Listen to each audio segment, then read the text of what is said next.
Good day, everybody, and I'm so glad that you've joined me again today. So we are going to start with space and shape. So the title of today's lesson is then the classifying of 2D shapes. Right.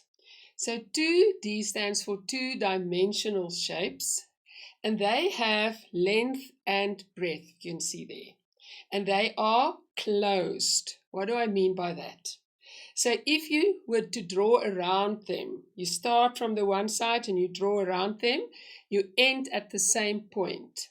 So therefore, we will have distance, the distance around the shape, as well as the enclosed space, the area that we will then discuss later. So we can divide these shapes into three categories or three groups. The first one with those with curved edges. You can see there's like round. Those with a combination, right? So we've got curved and straight edges. And then those with straight edges, as you can see there. So polygons, with this polygon section, we're going to concentrate on the last group. That is the ones with the straight edges. But we will also just briefly, right at the end of this lesson, refer to this group when we talk about circles. So I just want you to have this in mind. Right, now for now, we're going to concentrate on the last group with the straight edges. There we've got it. The word polygon means many angled shapes. Now if you look at this, there's like many angles. There's like 4 angles in this shape, but there are like more angles in this shape. So it means many angled shape. And polygons can be classified according to the number of sides and vertices they have, as well as the size of the angles at the vertices. So I will explain as we go along. Now, first of all, what is a vertices? Each angular point, this is an angular point, that is like an angular point, okay? So of a polygon where the lines cross and form an angle, that's we refer to as the vertex. Vertex for one, vertices for more than one. Right, so we classified them according to the number of sides. If we go back there, already you can see this one has got 4 sides, and this one has got 1, 2, 3, 4, 5, 6, 7, 8, 9, 10, 11, 12 sides. See, more than one side. As well as the size of the angles at the vertices, the size of these angles where they meet. Okay. Then, the least number of sides a polygon can have is 3. Now, just think, and that we call triangles. Just think, we cannot form a two-dimensional closed shape. That is a shape which had length and breadth with only 2 lines. 2 lines alone would give us an angle or an open shape. That type of angle and an open shape. So remember, we said a polygon is a closed shape because we must be able to do the perimeter as well as the area. The least number is of sides for a polygon is 3, and the most number of sides can be infinite. In theory, we could have millions and millions of sides to a shape. But that will mean that the shape must either be extremely large, or these little points must be very close together, and it will sort of end up looking like a circle. Now, a circle does not have any sides, as this would mean it had straight lines in it. It is made up of an infinite number of points, which has been drawn so close together that they join up and appear to be a curved line. Therefore, a circle will fall into the first group, the curved line group. Okay.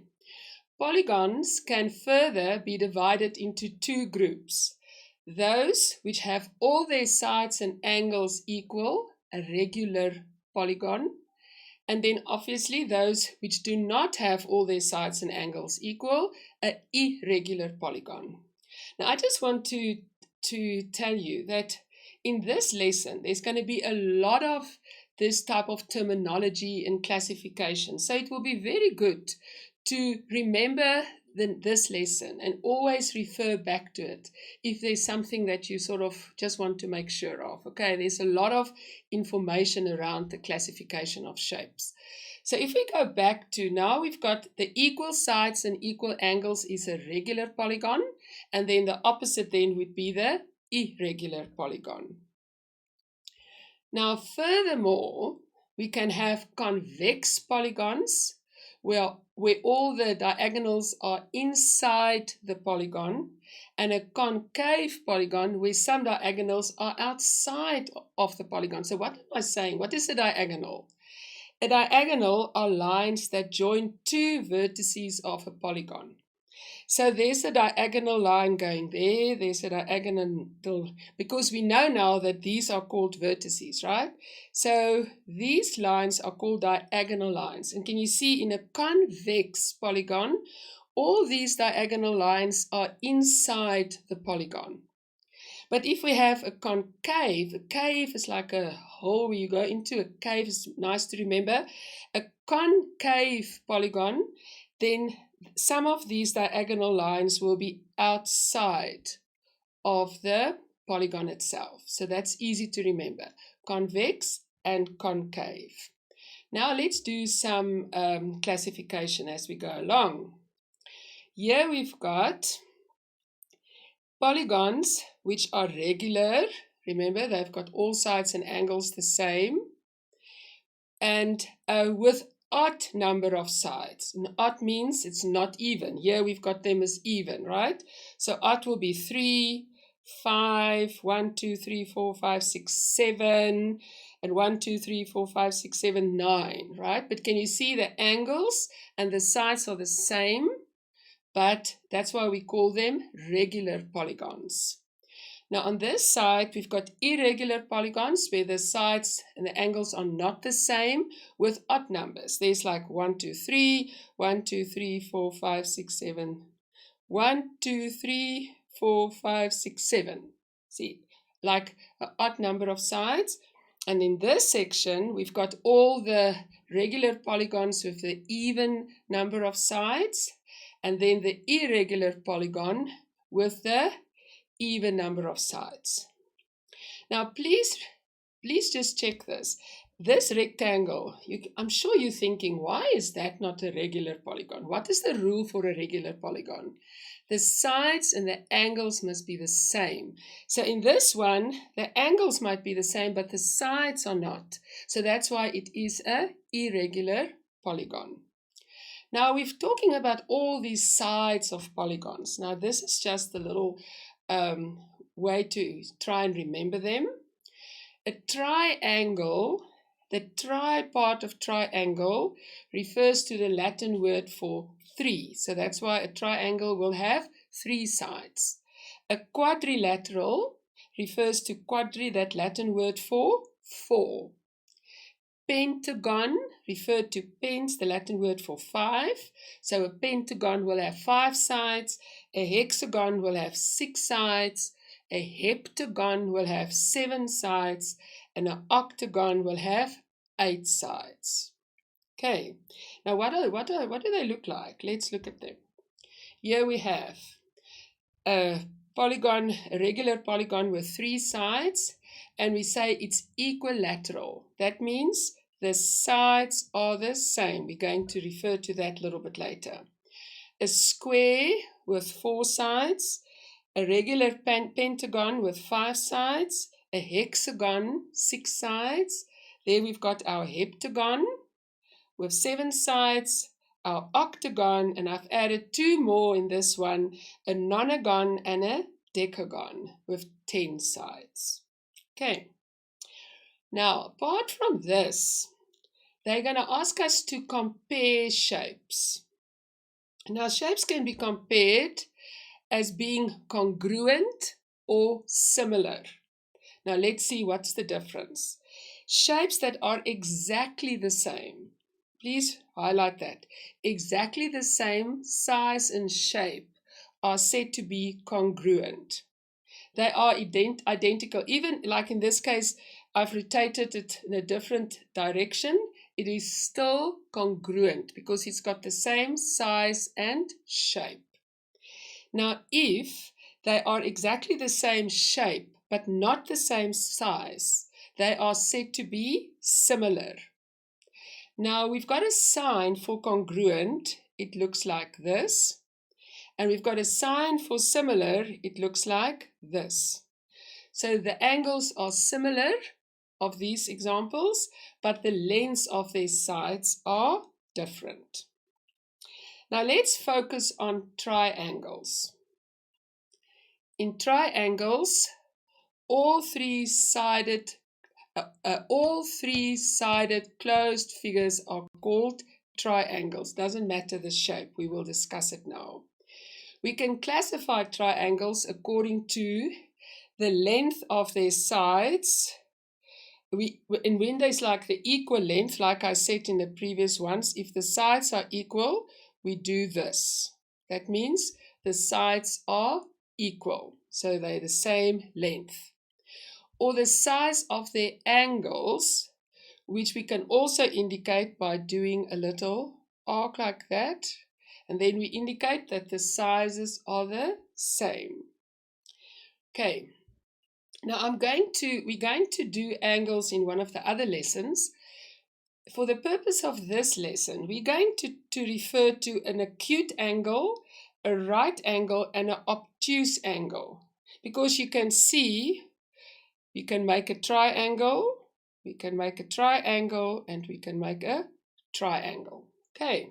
So for the purpose of this lesson with the 2D shapes, we're going to refer to acute angle. And please look, an acute angle this is a straight angle, so that gives us 180 degrees, right? Because a circle is 360 degrees. So an acute angle is smaller than 90 degrees. A right angle is 90 degrees. If we see an angle with that sign, we know it's a right angle, which means 90 degrees, exactly the half of this. And an obtuse angle then is bigger than a 90 degree. Can you see? It's bigger, so that's called an obtuse angle. Now just remember this when we continue. So all triangles have at least 2 acute angles. Now, if we go back to my sample here, acute angle, this one has got 3, that one has got 2 acute angles, that one has got 2 acute angles. Can you see?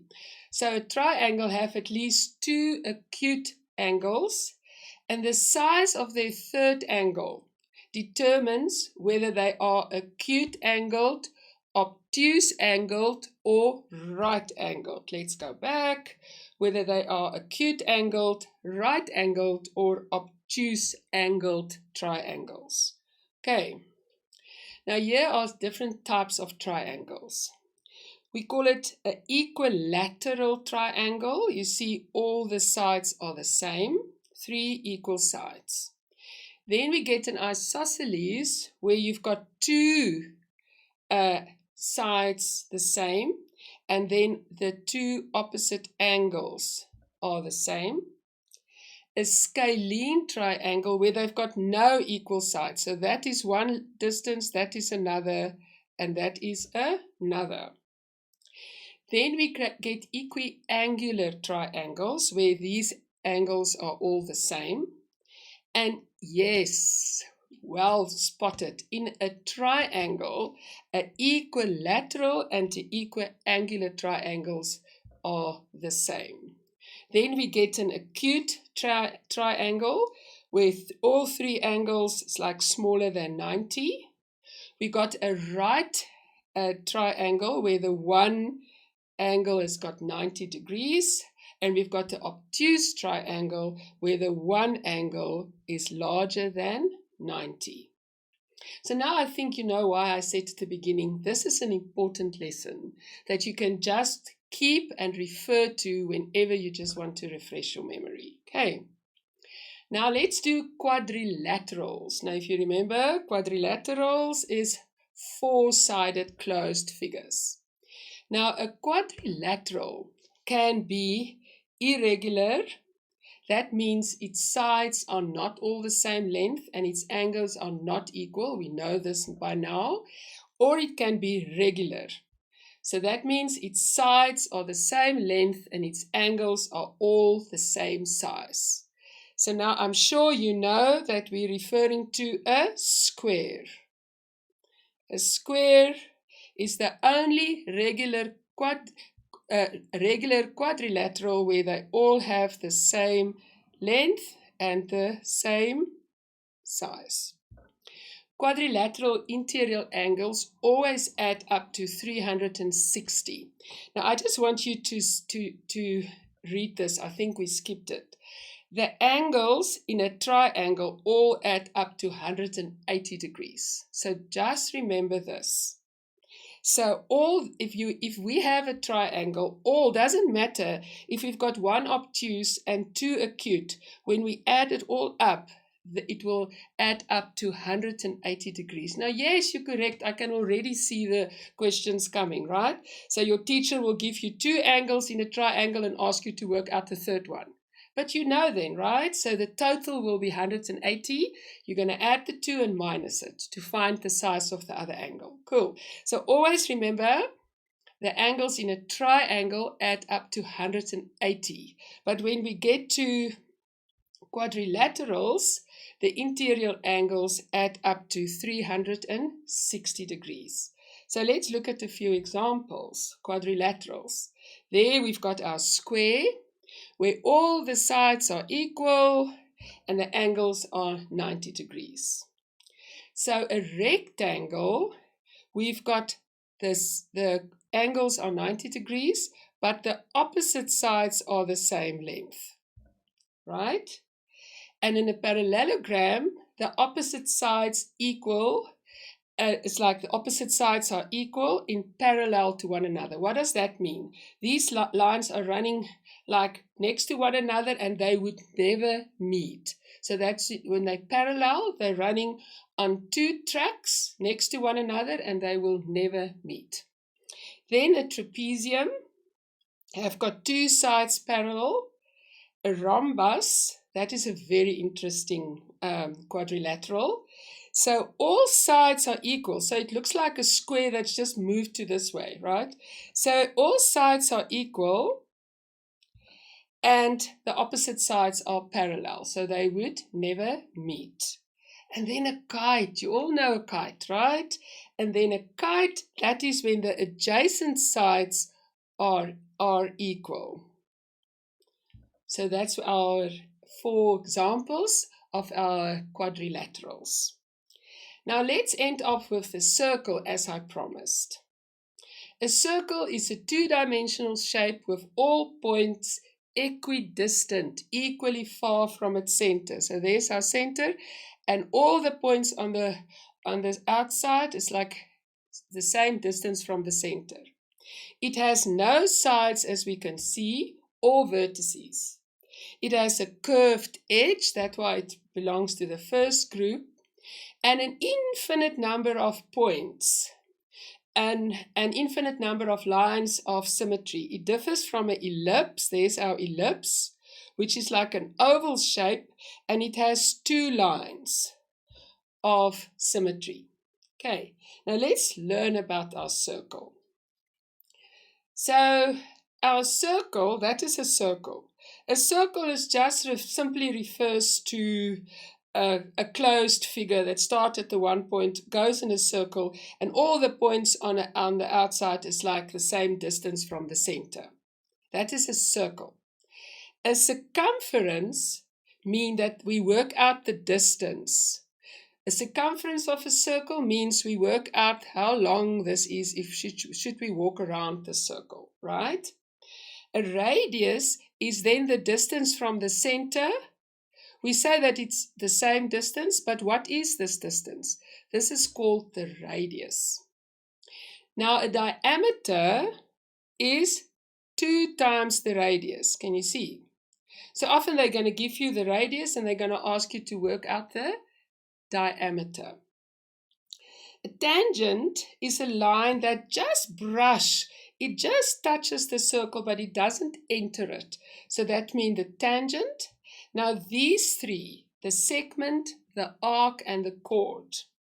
So look at the chord. A chord is just a line segment that's go across a circle from the one end to the other.